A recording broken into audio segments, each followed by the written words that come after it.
Voilà, merci pour votre fidélité et votre attention surtout à cette émission 30 minutes de vérité.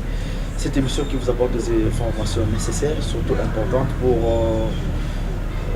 par rapport bien sûr à l'actualité politique. Alors pour ce nouveau numéro, je suis sûr que vous allez comprendre, nous sommes là avec Maître Patrick Kessilava, qui est le président du parti politique ADEN.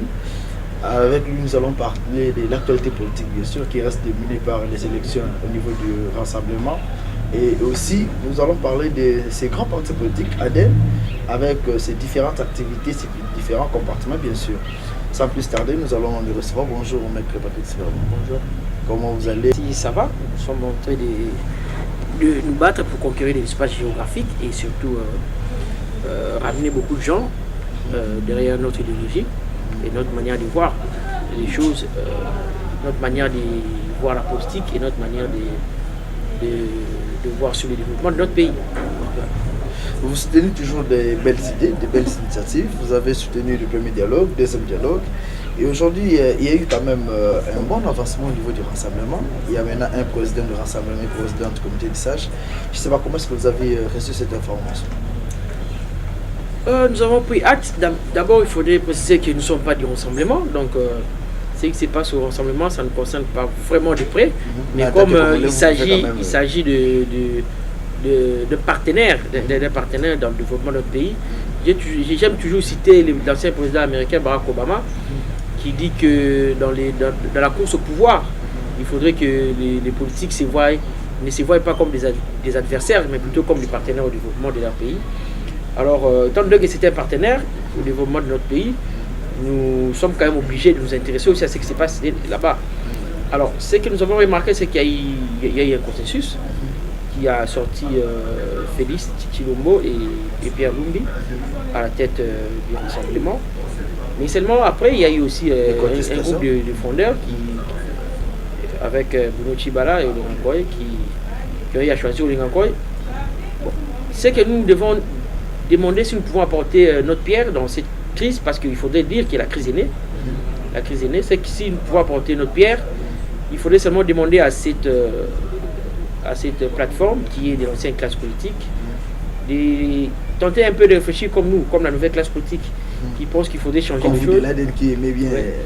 Nous de l'ADEN qui sommes de la nouvelle classe politique, les contradictions ne manquent pas dans un groupe, mais c'est toujours avantageux que ces contradictions restent à l'interne.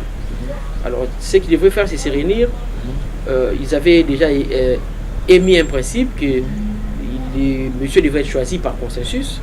Alors le consensus doit accoucher toujours l'unanimité. C'est vrai qu'il y aura toujours une majorité et une minorité dans des points de vue, mais il faudrait que la majorité fournisse un effort pour convaincre la minorité et pour qu'en fin de compte, tout le monde soit d'accord sur ces points de vue. Il y a déjà contradiction sur la restructuration. Il y a une partie des membres du rassemblement qui sont sceptiques face à l'idée de la restructuration. Et il y a une partie qui se disent majoritaire, qui est pour, mais il faudrait qu'ils se rencontrent et voir comment discuter. Si déjà au sein du rassemblement, ils ont du mal à négocier, ils ont du mal à dialoguer, je me demande comment est-ce qu'ils vont faire pour continuer des arrangements particuliers. Alors, il faudrait ces deux que maintenant, même autour des évêques, il y aura une partie des rassemblements qui va dire A, une autre qui va dire Z. Alors il faudrait d'abord qu'ils arrivent à arranger la situation à leur niveau et qu'ils reviennent encore comme une seule personne, et comme ça nous pourrons continuer les arrangements particuliers qui intéressent les pays et intéressent le développement du pays. Ok, alors si tu veux parler un peu de l'ADEN, puisque là c'était l'actualité, il fallait quand même dire un mot. Parlons de l'ADEN. Comment est structuré l'ADEN? Comment s'organise l'ADEN aujourd'hui? Bon, comme tout parti politique, l'ADEN est un parti politique qui est... Il y a certains qui définissent quand même l'ADEN comme acide ribonucléique. Vous pouvez quand même donner la bonne définition de l'ADEN. Oui, notre parti politique qui est abrégé comme ADN, in extenso, ça veut dire Alliance des démocrates pour une nouvelle république. Donc il faudrait comprendre déjà que par rapport à sa dénomination, que c'est une alliance, dont nous sommes des alliés, parce que nous sommes retrouvés des jeunes et dans une situation de débat de société sur notre pays. Nous avons remarqué ensemble que les problèmes que notre pays avait, c'était un problème de la classe politique.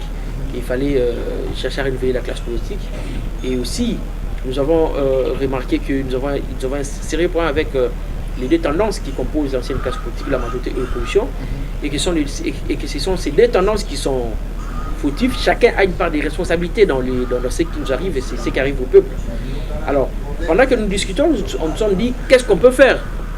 Qu'est-ce qu'on peut faire, chacun de nous, qu'est-ce qu'il peut faire pour apporter sa pierre dans le développement?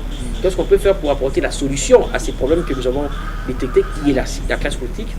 Alors, à cette question, nous avons dit qu'il fallait créer un parti, il fallait lutter pour les renouvellements, parce qu'il n'y a que nous qui pouvons lutter sur ces renouvellements. Voilà comment est-ce que les partis est né, on s'est alliés, c'est pour ça que nous avons appelé ça une alliance. Nous sommes des démocrates parce que nous estimons que la seule manière de renouveler la classe politique, la seule manière de se maintenir au pouvoir, d'accéder au pouvoir et de gérer le pays, c'est de manière démocratique. Il faudrait conquérir le pouvoir par les urnes, et il faudrait se maintenir par les urnes avec les respects. Avec notre pays, ici, la RDC, cette démocratie-là pourrait être possible. Avoir le pouvoir pacifiquement ici en RDC. Nous pensons que c'est possible, mais seulement nous estimons que le peuple a un très grand rôle à jouer. Le peuple ne doit pas substituer son pouvoir. Le peuple ne doit pas donner son pouvoir à quelqu'un. C'est le peuple qui doit jouer ce rôle. Si le peuple arrive à décider et si le peuple arrive à surveiller les décideurs, je pense que chacun, lorsqu'il prendra le pouvoir, il n'aura pas tendance à se maintenir. Parce qu'aucune personne peut dire qu'il est plus fort que tout le peuple congolais réuni. De par la loi mère, la Constitution, les pouvoirs appartiennent au peuple. L'article 5 de la Constitution est très clair sur la question. Et même par les faits, les peuples, c'est 80 millions de personnes. Aucun parti politique peut dire qu'il peut s'arroger 80 millions de membres. Donc les pouvoirs restent au niveau du peuple. Et si le peuple se prend en charge, si le peuple surveille de près les politiques et surtout les décideurs, je pense que nous pourrons vivre cette renouvellement de la classe politique de manière démocratique. Nous pourrons voir l'accession au pouvoir pacifique et démocratique de manière régulière et permanente. Quelle est votre politique pour sauver cette jeunesse qui aujourd'hui est traitée d'une jeunesse perverse? Quelle est votre politique pour sauver quand même la jeunesse congolaise? Vous savez, nous partageons déjà pas c'est le fait que la jeunesse est traitée de tous les maux, parce que ceux qui détruisent ces pays ne sont pas les jeunes. Actuellement, ce ne sont pas les jeunes. Et en plus, s'il faudrait vérifier, nous constatons que la jeunesse actuelle est beaucoup plus compétente que la jeunesse des années 60, des années 70, des années 80. Nous pouvons mettre nos mains à couper. Parce que dans les années... Dans les années... Bon, c'est une expression. Il ne faudrait pas le lier à un individu qui a dit ça avant. Bon, en fait, parce que dans les années d'avant, on ne pouvait pas trouver assez de diplômés qu'on a maintenant. Dans les années d'avant, on ne pouvait pas trouver des jeunes médecins en nombre et des jeunes professeurs d'université en quantité industrielle telle que nous avons maintenant. Et vous verrez même que les flambeaux de la République démocratique du Congo au niveau international est facilement élevé par la jeunesse qui est dans les années passées. Donc, de ces faits, nous concluons que les jeunes sont beaucoup plus compétents que les vieux. Mais seulement le problème est que on gère les cerveaux des jeunes. On les a inculqué beaucoup de fausseté. Quand vous parlez de notre programme, ça c'est le premier point. Il faudrait restaurer l'État. Il faudrait ramener l'essence réelle de tous les mots et de tous les concepts. Comment y arriver? C'est pas facile, vous devez le savoir.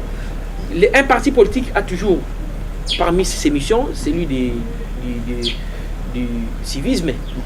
Donc c'est en rapport avec cette troisième mission du parti politique que nous allons, nous, petit à petit, avec le peu de gens... Au fait, nous ne sommes pas pressés à atteindre l'objectif. Nous ne sommes pas pressés de voir 80 millions de Congolais comprendre que la majorité et l'opposition ne sont pas des idéologies politiques. Nous ne sommes pas pressés de voir 80 millions de Congolais comprendre que le fait de travailler pour son pays ne veut pas dire partiser avec les diables. Nous ne sommes pas obligés de voir que 80 millions de Congolais directement comprennent que la majorité a la responsabilité de gérer le pays et l'opposition a la responsabilité aussi de sauver la majorité. Mais petit à petit, une personne aujourd'hui, une autre demain et une autre après-demain, nous allons croire que nous avançons vers les objectifs à atteindre. Et d'ailleurs, cet objectif, c'est un idéal. Ce n'est pas seulement l'ADN qui peut atteindre cet objectif. L'ADN commence quelque part, l'ADN remplit sa part du contrat. il y a d'autres partis qui viendront aussi dans la nouvelle classe politique, qui feront la même chose. Il y aura d'autres partis qui viendront plus tard, qui feront la même chose. Parce que s'il faudrait faire comprendre à un Congolais maintenant que tel concept est mal employé, 10 ans après, il y aura d'autres Congolais qui seront nés.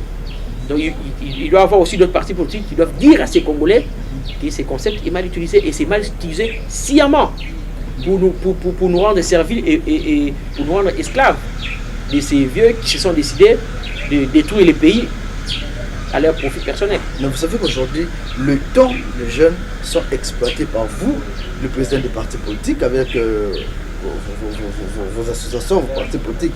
Mais est-ce que vous aurez peut-être à prendre le temps pour former encore, réformer cette jeunesse-là? Est-ce que vous aurez quand même le temps d'apporter un plus à la vie de la jeunesse congolaise? Et surtout, sans oublier que cette classe politique n'utilise que la corruption pour régner. Voilà. D'abord, j'aimerais un peu préciser quelque chose. Vous dites que la jeunesse est exploitée par les présidents de partis politiques, entre autres moi. Et pourtant, moi, je fais déjà partie de la jeunesse. Donc, moi, je ne suis pas un vieux qui exploite les jeunes. Moi, je suis plutôt un jeune qui demande l'émancipation de la jeunesse, qui demande l'affranchissement de la jeunesse. Parce que nous avons tous remarqué, c'est ce que vous venez de dire, que ce sont tous ces vieux politiciens qui ne savent rien faire à part utiliser leur argent pour accéder au pouvoir, qui manipulent les jeunes, qui les transforment en milices, qui les transforment en groupe de Dialelo et consorts.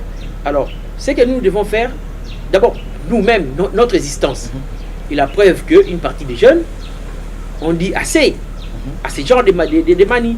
Notre existence, c'est déjà la preuve que les jeunes commencent à comprendre qu'ils ne vont pas passer toute leur vie à suivre ces vieux, jusqu'à ce qu'ils deviendront vieux, ils auront aussi leurs jeunes à manipuler. Notre présence déjà, notre existence comme parti politique est déjà la preuve que les jeunes se sont décidés à ce que les renouvellements se fassent de manière régulière et permanente. Parce que nous ne sommes pas en train de réclamer les renouvellements pour qu'à notre tour on y reste pour de bon. Nous sommes en train de réclamer un renouvellement régulier et permanent. C'est-à-dire 10 ans ou 20 ans après, nous allons céder le bâton de commandement à d'autres jeunes qui eux aussi vont apprendre à céder à d'autres jeunes et ainsi de suite. Tandis qu'avec les vieux, nous remarquons que chacun est en train de vouloir que l'autre parte pour que lui reste pour de bon. D'ailleurs, sans oublier que vous serez obligé de travailler avec ces vieux-là. Bien sûr, nous n'avons pas dit que ces vieux sont c'est le diable. Et ils ont déjà leur système qu'il faut peut-être, je sais comment est-ce que vous allez vous battre pour détruire ce système-là. Le système est détruit petit à petit. Nous ne sommes pas obligés de détruire le système du coup. Ça, c'est ce qui s'est fait par coup d'État. Nous sommes des démocrates. Nous voulons accéder au pouvoir par la démocratie. Et nous ne sommes pas obligés, c'est ça la règle de la démocratie, nous ne sommes pas obligés de gagner dans tous les niveaux au même moment. Donc nous ne pouvons pas avoir le contrôle du système automatiquement. Ça vient petit à petit. Nous pouvons avoir quelques postes lorsqu'il y a élection, on peut avoir quelques conseillers municipaux, mais on n'a pas la présidence. Nous arriverons déjà à ranger au niveau où nous pouvons gérer. D'autres partis de la nouvelle classe politique peuvent avoir certains postes au niveau du Parlement. Ils vont gérer à leur niveau. C'est petit à petit que cela se fait. Il ne faudrait pas réfléchir dans le sens de vouloir faire tabula rasa. Parce que dans ce sens-là, ça ne sera pas démocratique, parce qu'il faudrait utiliser des moyens non démocratiques, tels que le coup d'État. C'est seulement lorsqu'il y a coup d'État qu'il y a tabula rasa. Celui qui est au pouvoir avec les siens partent. Et celui qui prend le pouvoir, il vit avec les siens aussi. C'est ce que nous ne voulons pas faire. Nous sommes des démocrates et nous allons prendre le pouvoir par les moyens démocratiques. Chacun de nous a son expérience, chacun de nous a sa spécialité, chacun de nous a sa base, il va chercher à conquérir le pouvoir à son niveau. Et ensemble, nous allons évoluer vers le développement. Voilà. Et très bientôt, il y aura quand même l'organisation des élections. Au niveau de l'ADN, comment vous vous organisez pour les élections présidentielles, provinciaux, législatives et tous les autres là? Au niveau de notre parti, comme j'ai vous serez candidat président de la République peut-être? Bon, c'est bien sûr, j'ai rempli tous les critères pour être candidat président de la République, mais il ne suffit pas seulement de remplir les critères de forme pour être candidat président de la République. Il y a des critères de fond qui ne sont pas énumérés dans la Constitution qu'il faut remplir. Et à mon humble avis, je pense que ces critères de fond, je ne les remplis pas. Donc, et c'est pour ça que nous sommes en train de lutter pour l'instauration de la démocratie. J'ai parlé des concepts erronés qu'on nous a appris par l'ancienne classe politique. Parmi ces concepts, il y a une réflexion qui est sortie depuis un certain moment, que la lutte pour la démocratie, c'est la lutte pour l'organisation de l'élection présidentielle régulièrement. Et pourtant, c'est pas ça la lutte pour la démocratie. À tel point que, non, c'est pas comme ça que les choses se passent en démocratie. En démocratie, le principe est que les dirigeants doivent être choisis par la population, quels que soient les niveaux. En démocratie, on ne dit pas qu'il faut commencer à la tête ou bien à la base. En démocratie, ça veut dire que à chaque fois que quelqu'un doit diriger, c'est la population qui doit le choisir. Donc, on a essayé de nous faire croire pendant 57 ans que lutter pour la démocratie, c'était lutter pour l'organisation de l'élection présidentielle. Alors que c'est ça le problème. L'alternance n'a rien à voir avec la présidentielle. L'alternance a à voir avec les pouvoirs. Et les pouvoirs, ce n'est pas seulement le pouvoir de la fonction du président de la République. Même au niveau de la commune, il peut y avoir alternance. Aujourd'hui, c'est quelqu'un de la majorité présidentielle qui est là. Il y a élection, quelqu'un de l'opposition est venu. Nous avons vu plusieurs fois l'alternance au niveau des provinces. Quelqu'un du MLC a pris le pouvoir comme gouverneur, après c'est quelqu'un de la majorité présidentielle qui vient. Mais seulement il faudrait savoir que nous devons lutter pour que cette alternance soit globalisante. Il faudrait que nous voyons l'alternance à tous les niveaux. Voilà pourquoi est-ce que nous disons que nous sommes en train de lutter pour l'instauration de la vraie démocratie. Parce que la démocratie qu'on nous a parlé depuis l'indépendance de notre pays, c'est une fausse. D'ailleurs, depuis que nous avons eu l'actuelle constitution qui a eu 11 ans maintenant, il y a des élections qui ne se sont pas organisées. On ne sait pas pourquoi. Et personne n'a mis la constitution qui n'est pas encore respectée jusque-là. Voilà. Parmi les dispositions de la constitution qui ne sont pas respectées, il y a entre autres l'organisation des élections municipales, urbaines, des bourgmestres et des maires. Parce que nous constatons que aucune personne ne se soucie de ces élections. Et là, nous avons ensemble avec le peuple constaté que cette classe politique a démontré encore une fois de plus qu'elle est composée de gens qui sont égoïstes. Ce qui les concerne, ce sont les élections où ils sont susceptibles d'être candidats par rapport à leur poids politique. Alors, vous m'avez posé la question si je serais candidat président de la République. Je ne serais peut-être pas candidat président de la République. Mais je pense que, comme député national, j'ai rempli les conditions et des formes et des fonds. Vous allez quand même soutenir un candidat de l'opposition de la majorité? Pas moi, les partis. Les partis vont réfléchir au moment opportun. Mais en tant que président, vous engagez votre parti? Bien sûr. Mais maintenant, nous estimons que le débat n'est pas sur la table parce que pour soutenir un parti, et plutôt pour soutenir un candidat, vous devrez être sûr que ces candidats incarnent votre vision. Même si ces candidats ne peuvent pas incarner toute votre vision, comme vous allez travailler ensemble, vous devez être au moins sûr que sa vision est recadrée et amendée dans le sens de respecter certains points de votre vision qui ne sont pas négociables. Alors, c'est au moment opportun que nous allons voir parmi les candidats présidents de la République qui peut accepter certains aspects de notre vision de gérer la cité, et c'est celui-là que nous allons soutenir. Donc, pour l'instant, ce n'est pas à l'ordre du jour, mais s'il faudrait parler des élections, nous sommes en train de militer pour l'organisation des élections à la base. Et comme je vous ai dit, moi je peux être candidat député national et gagner aux élections. Mais il y a beaucoup de jeunes qui ne peuvent pas être candidats député national parce que non seulement ils n'ont pas assez d'argent pour battre campagne, mais aussi ils n'ont pas, ils n'ont pas de temps et d'énergie pour le faire. Alors, tandis que ces jeunes ont des idées pour leur pays. Beaucoup de jeunes qui remplissent les rues, qui sont dans les coins des avenues en train de discuter politique. Mais cette jeunesse-là est abandonnée. Est-ce que Aden a d'abord commencé par sensibiliser cette jeunesse-là, se rapprocher d'abord de la jeunesse? Puisque dans la plupart des cas, qu'est-ce qui se passe? Le politicien vous parle plus à la télé, mais sur le terrain, on ne vous voit pas. Est-ce que c'est le cas avec l'Aden?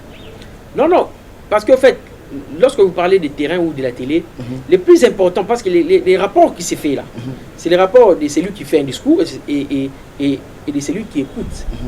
C'est ça le plus important. Si quelqu'un peut vous écouter, c'est déjà bon. Et le terrain, je peux quand même dire que je ne suis pas un être omniprésent. Donc je ne peux pas me trouver dans tout le terrain possible. Donc si quelqu'un du parti parle avec une autre personne, c'est déjà le parti qui fait le terrain. Donc on n'est pas obligé de voir le président national du parti être à Arou, être à Bunia, être à Bandaka, être à Kinshasa, ainsi de suite. Donc vous nous rassurez quand même qu'il y a vos partisans qui sont déjà en train d'abattre un bon travail Oui, comme vous savez bien, nous sommes un jeune parti, nous n'aurons pas encore une année, nous aurons une année incessamment. Mais nous estimons quand même heureux d'être un parti qui, dans très peu de temps, a pu convaincre certaines personnes. Et un parti qui, dans très peu de temps, a pu prendre certains espaces géographiques facilement, sans avoir de l'argent, et sans quitter un gouvernement où ils ont pu voler de l'argent du peuple. Donc, on fait avec les moyens de des partis, c'est construit sur cet argent-là qu'ils ont peut-être volé. Bon, en fait, ça, je ne suis peut-être pas obligé de le dire. Le peuple seul peut constater. C'est un secret de polichinelle, comme on dit. Le peuple peut constater seul comment est-ce que ces partis sont gérés, comment est-ce que ces partis sont créés, et comment est-ce que ces partis fonctionnent, avec quel genre de finances. Mais à ce qui nous concerne, nous sommes des jeunes, et étant que jeunes, nos CV, si je peux le dire ainsi, sont clairs. Donc on n'a pas de choses à cacher, on sait qu'on vient de commencer. On vient de commencer, c'est maintenant à la population de voir comment est-ce qu'on va évoluer. C'est vrai que beaucoup de gens pensent qu'on sera aussi, nos âmes seront corrompues comme c'est de l'ancienne classe politique tout le tard. Mais nous sommes en train de croire que les changements est une réalité. Beaucoup de pays ont changé, et tous ces pays qui ont changé ont commencé par être tel que notre pays est. Et il fallait qu'il y ait des gens qui prennent conscience et qui commencent à œuvrer dans le sens du changement pour que le changement arrive. Les changements, ça ne doit pas rester dans un discours, comme on nous a fait croire dans ces classes politiques. D'ailleurs, vous voyez comment est-ce que, lorsqu'on parle du changement, on voit beaucoup plus de l'alternance, on voit beaucoup plus d'opposition. Vous voyez comment est-ce que l'ancienne classe politique, avec son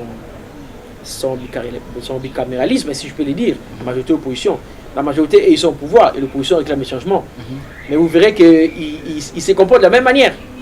Ils se comportent de la même manière. D'ailleurs, la preuve, c'est tous ces dialogues Senko et tout.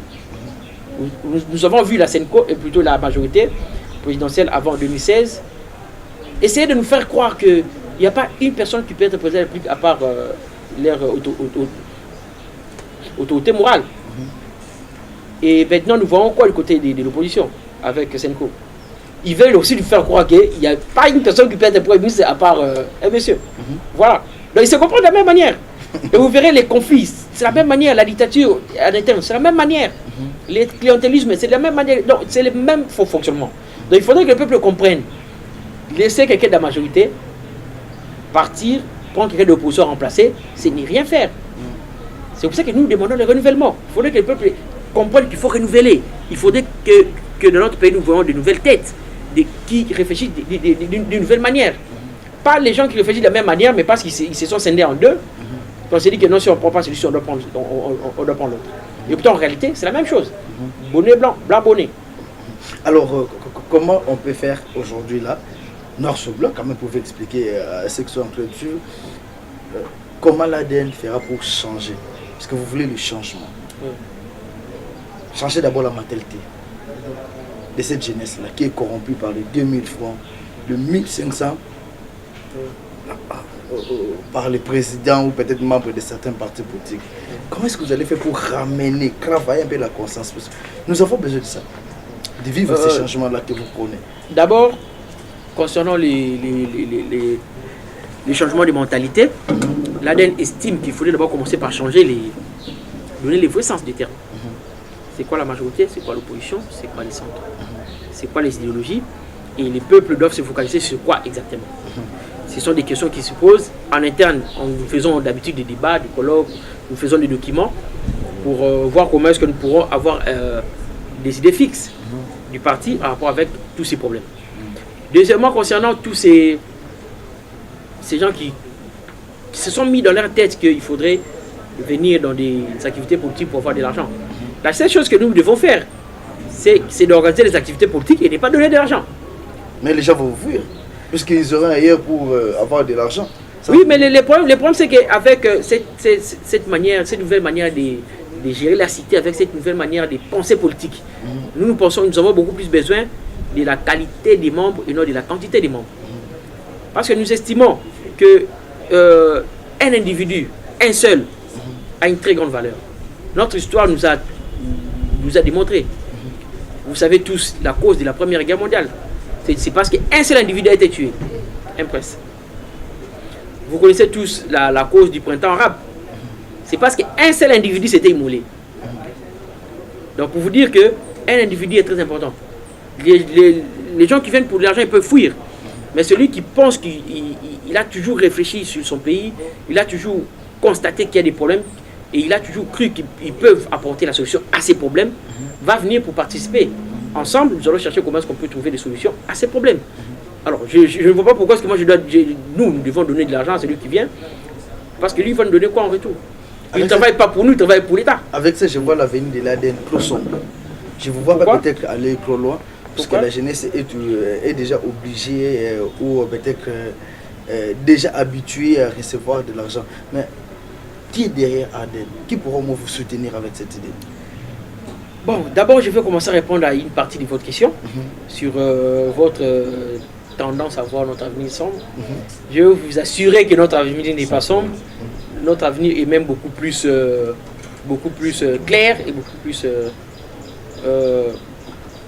assurant. Parce que déjà, il y a des jeunes qui sont venus. D'abord, pour que les partis soient créés, ce sont des jeunes qui se sont rassemblés, qui ont créé les partis. Alors, et au-delà de ça, on nous dit souvent que les jeunes aiment la corruption, mais c'est faux. Parce que tous ces mondes qui donnent de l'argent, ils montent sur les chiffres. Mais aucun de ces gens n'a pu réunir 50 000 personnes à un endroit. Donc s'ils n'arrivent pas à avoir 50 000 jeunes, ça ne veut pas dire que les autres jeunes n'ont pas besoin d'argent.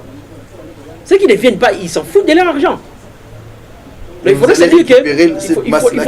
se dire que les jeunes, et vous verrez, chaque parti, ils ont les mêmes personnes qui viennent pour l'argent. Donc cela prouve qu'ils ne vont pas au-delà des 50 000 personnes. Alors si nous prenons Kinshasa, qui a beaucoup de gens, qui a 12 millions, s'ils n'arrivent pas à réunir 50 000 personnes, c'est que c'est plus de 11 millions de personnes qui ne viennent pas pour l'argent. Parce qu'ils savent aussi qu'il y a l'argent, mais ils ne viennent pas quand même. Et c'est ça la majorité absolue, c'est ce qu'on appelle la majorité silencieuse. Donc on nous a inculqué la mauvaise conception de la chose. On nous a toujours on a utilisé une victimisation pour montrer au peuple que si les pays ne se développent pas, c'est à cause du peuple. Et pourtant en réalité c'est le peuple qui est victime. Et c'est eux les bourreaux. Alors, ce que nous disons dans l'ADN, nous avons constaté que depuis notre sortie officielle, beaucoup de partis, beaucoup de groupes de jeunes disent la même chose. Beaucoup de jeunes même du mouvement citoyen qui pilulent un peu racontent la même chose. Mais c'est moi le plus grand problème que nous avons avec ces mouvements citoyens, c'est qu'ils font très bien leur travail, mais ils ne font pas le travail qu'il faut. La finalité de l'ADN, c'est quand même arracher le pouvoir. Bien sûr, comme tout parti politique, nous devons conquérir le pouvoir et rester le plus longtemps possible. C'est pour ça que j'ai dit que les mouvements citoyens font très bien leur travail, mais ils ne font pas le travail qu'il faut. Parce que tant que les mouvements citoyens, ils restent coupe de pression et ils n'auront pas accédé au pouvoir. Donc, ils font le travail de défendre, mais ils n'attaquent pas. Ils peuvent prendre comme exemple ce qui s'est passé avec Yanamar et autres, les mouvements citoyens, les Burkina Faso et tout. Le président est parti, mais pour que qui remplace? Depuis que le président est parti, c'est lui qui a remplacé. Il va dire qu'ils n'ont rien à reprocher au nouveau pouvoir. Rien du tout. Et pourtant, ce que nous demandons à la jeunesse, c'est de penser comment prendre le pouvoir. C'est ce que la jeunesse doit faire. La jeunesse ne doit pas s'arrêter à mettre la pression pour que les vieux fassent. Les gens qui ont passé 57 ans, ils n'ont rien fait. Ils ont prouvé à suffisance qu'ils ont la mauvaise foi. Ce n'est pas en mettant de la pression qu'ils vont faire quelque chose. Nous demandons plutôt à ces mouvements citoyens de voir comment est-ce qu'ils doivent politiser leurs actions. Souvent, ils ont tendance à dire que nous ne sommes pas politiques, nous ne sommes pas politiques. Ils pensent qu'ils disent quelque chose de positif.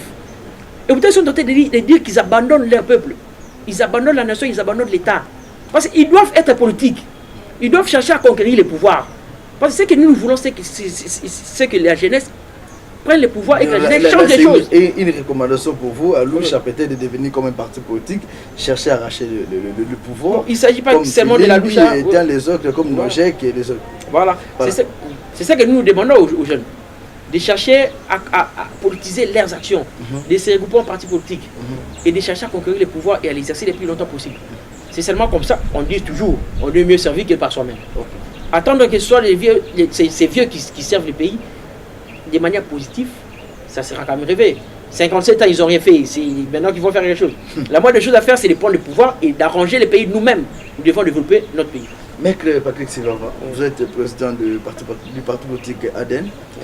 Il y a certains membres qui sont en train de nous suivre, membres de votre parti politique ou membres peut-être PPRD, MLC et tant d'autres partis, comme nous avons plus de 500 partis politiques en RDC, mais il y a des jeunes qui ont envie d'adhérer à votre parti politique, à votre philosophie, votre idée. Qu'est-ce qu'ils peuvent faire? Si vous avez peut-être un mot à adresser à cette jeunesse-là, et aussi un numéro de contact, votre adresse bien sûr, là où ils peuvent passer pour avoir les renseignements clairs au sujet de votre parti politique. Nous vous laissons au moins 5 minutes lancer un message, cet appel-là peut-être à la conscience à toute la jeunesse congolaise. Ok, merci beaucoup. Je vais faire un appel pas seulement à la jeunesse, mais à tout le peuple congolais. Nous sommes dans un pays qui a existé depuis très longtemps, mais un pays qui est indépendant depuis à peu près 57 ans. Nous avons vu plusieurs politiciens se balader devant nous. Nous avons vu une classe politique qui a été très irresponsable, très malhonnête et surtout trop égoïste envers le peuple. Cette classe politique qui n'a pas apporté le bonheur du peuple congolais. Tout le temps que nous avons passé en République démocratique du Congo, nous sommes pleins. Et alors, un groupe de jeunes s'est décidé de se réunir et de créer un parti politique pour chercher à conquérir les pouvoirs et à l'exercer le plus longtemps possible. Bref, pour chercher à apporter les développements de son pays soi-même. Ce que nous allons vous demander, nous adressons beaucoup plus à la jeunesse qui se trouve être la majorité absolue du peuple congolais, de comprendre que ce qu'ils doivent faire, c'est chercher à prendre le pouvoir. Maintenant, il faudrait que le pouvoir vienne côté de la jeunesse et que ce soit la jeunesse qui prend le pouvoir pour développer le pays. Alors, l'appel que nous allons faire, c'est que nous devons nous concentrer dans la démocratie. Il faudrait qu'on évite d'être beaucoup dans des défauts, dans des vices, et aussi que l'on évite de penser que notre pays est voué à l'échec, que rien ne doit arranger et rien ne peut se faire. Nous devons croire à notre pays et penser que notre pays peut aller à l'avant. Nous avons créé notre parti politique. Les jeunes, nous aspirons à prendre le pouvoir et à changer les choses. Nous encourageons d'autres jeunes de pouvoir aussi créer les leurs. S'ils n'ont pas la même vision que nous, ceux qui pourront penser que l'idéologie de l'ADN est un peu flatteur, nous sommes là, nous allons vous accueillir et ensemble nous allons réfléchir comment développer notre pays. Mais seulement maintenant nous avons un sérieux problème. Les pays peuvent pouvoir acquérir les pouvoirs que par les moyens démocratiques et cette classe politique s'est décidée d'oublier la démocratie. La démocratie que nous appelons la vraie démocratie qui consiste à l'organisation des élections à tous les niveaux. Alors là, nous faisons appel à tous les jeunes, quelles que soient les tendances politiques que vous avez, de venir vous joindre à nous et qu'ensemble, nous mettons la pression à ces classes politiques et aussi à ces gouvernements pour que l'élection à la base soit organisée. La seule élection qui peut nous permettre d'accéder au pouvoir au niveau le plus bas, comprendre les sillages de l'administration de l'État et des politiques de la République et gravir les échelons jusqu'à atteindre les sommets. Voilà. Nous, l'ADN, nous sommes en train de militer pour l'organisation des élections municipales, locales et urbaines. Mais lorsque ces élections seront organisées, ce n'est pas seulement l'ADN qui va rafler les sièges. Il y aura les gens du PPRD qui vont avoir les sièges, les gens du MLC, les gens de l'UDPS, les gens de l'UNC et consorts. Bref, les jeunes de l'ancienne classe des partis, membres de l'ancienne classe politique vont aussi accéder à ces élections et ils vont aussi gagner à ces élections. Ils vont accéder au pouvoir via ces élections. Alors, de cela, il faudrait que les jeunes de tous ces partis comprennent qu'il s'agit de leur vie. Les présidents de leur parti politique ou les autorités morales de leur parti politique ne pourront jamais réfléchir comment organiser ces élections parce qu'ils estiment que ce sont des élections qui ne sont pas importantes pour eux. Alors, ces jeunes peuvent venir se joindre à nous, ensemble avec d'autres jeunes des forces sociales, tels que les mouvements citoyens, etc. Ils peuvent se joindre à nous et ensemble mettre la pression à la CENI, à la communauté internationale, au gouvernement et à l'ancienne classe politique pour l'organisation de ces élections qui s'avèrent être très important pour nous et très important pour l'avenir de notre pays. Nous devons savoir que l'avenir de notre pays réside sur l'organisation de ces élections de manière régulière et permanente. L'avenir de notre pays est radieux et nous ne devons pas croire que notre pays est voué à l'échec. Alors, notre parti existe, nous avons des coordonnées, c'est très facile de nous trouver. Si je peux passer certains numéros, je peux passer d'abord le mien, qui est le 082 22 88 222. Et je vais passer le numéro du secrétaire général, parce que s'il faudrait adhérer, c'est avec lui qu'il faut faire ça. C'est comme ça l'administration se passe chez nous. Le 09 98 73 78 79. Donc, toutes les personnes qui aspirent à faire de la politique, toutes les personnes qui pensent qu'ils ont des idées pour développer leur pays, et toutes les personnes qui croient à la social-démocratie, nous sommes là, ensemble, nous pouvons développer notre pays. C'est faisable, hein, et c'est une réalité. Il ne faudrait pas écouter tous ceux qui vous racontent des histoires sur l'avenir sombre du pays. L'avenir de notre pays est radieuse et il faudrait accepter cela. Nos coordonnées sont là, vous pouvez nous joindre. Nous avons une page Facebook, ADN, les réformateurs, les partis des réformateurs. Vous pouvez voir nos activités sur notre page Facebook. Et aussi, nous avons un compte Twitter qui est ADN, les réformateurs, et nous avons aussi une page du côté de YouTube. Il y a nos activités qui y sont logées. Vous pouvez toujours visiter et voir comment est-ce que nous fonctionnons. Donc, en quelques mots, je dirais que notre pays a besoin de nous tous. Nous devons savoir que nous sommes tous importants pour notre pays. Nos cerveaux sont très importants pour notre pays et nous ne devons pas baisser les bras. C'est maintenant que tout doit se faire. Et nous devons nous concentrer pour le développement de notre pays. Merci beaucoup. Eh bien, je pense que vous avez aimé. Il a utilisé des mots très nécessaires, et clairs, simples et clairs. Question de faire comprendre. Nous avons besoin de tout le monde, besoin de toutes ces têtes-là pour apporter un plus de notre pays. La jeunesse, c'est pas l'avenir du Congo, mais au moins la présidence de la République démocratique du Congo. Sont tous debout pour amener ce pays dans de bons rives. Merci à notre président, le président Patrick Sivava, et merci à son secrétaire général, JJM, que j'aime beaucoup, et je le salue. Et merci à vous tous qui avez suivi cette émission. Merci à notre directeur technique Sami Soumou, et pourquoi pas à notre caméraman Anthony Makani, à toute cette équipe. Nous souhaitons une bonne suite de programmes sur notre chaîne et surtout nous retrouvons prochainement avec le même et réel plaisir. Merci.